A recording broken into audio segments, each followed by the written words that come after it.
Hello, this is Group 30. I'm Matt. And Jacob. So do you want to talk about you a bit? Hi, I'm the lead programmer. I also helped a lot with the game design of the game. However, these are the main things that I've done for the coding side of the game. The game I have coded is being played on large surfaces. The dimensions of the rooms can reach up to 4,000 pixels in length. The game's quite large. The actual square pixel area of the entire game is probably more than 10,000, 12,000 pixels altogether. So that gave me a problem of having of useless spaces for the player where the player would not be allowed to not be able to do anything interesting. That's why I came up with an idea of dividing the entire area of the game into separate rooms. Sort of a labyrinth, if you like, of different rooms in a spaceship, each one having different things in it. Like for example, one of the missions for the player is to gather a spacesuit, which he'll be able to find in a sort of a wardrobe area on the ship full of spacesuits. Right, the doors work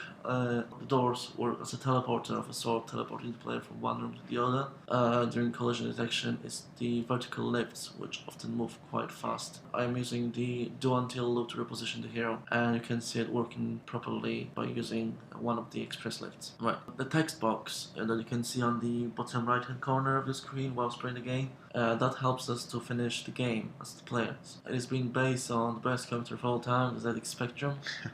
The fragment of the screen on which the messages are being displayed has a bit of noise added to it, which kind of I wanted to give in to remind the good old times of the CRT screens, CRT monitors. Even though the text box is quite small, in its dimensions, it uses advanced string variables operations. It's like 80s style to the game. Yeah, indeed. Most of all, it simulates a core and works in the structure of lists and other very helpful operations, one of which being QE, first in, first to go. The game was originally going to be a deep space horror game, but due to the time constraints and the team management issues involving two group members leaving, we had to deviate from this idea and move to more venturing, exploring involved game, with the player taking a more logical approach to making their way through the labyrinth and trying to find their way to the ship. Due to this, there are a reduced number of AI enemy NPCs, but don't worry, there's still things you guys can shoot. There's also a loss of the hack and slash element that was originally planned to have in the game. For the artwork, we tried to make it look as futuristic as possible whilst keeping as close to our original 80s theme Dead Space art style plan. The sound in the game are more based around real life sounds or realistic sounds. These will help with generating the player's environment. The sound creation was remixed using Audacity and refiled to refit the format inside GameMaker.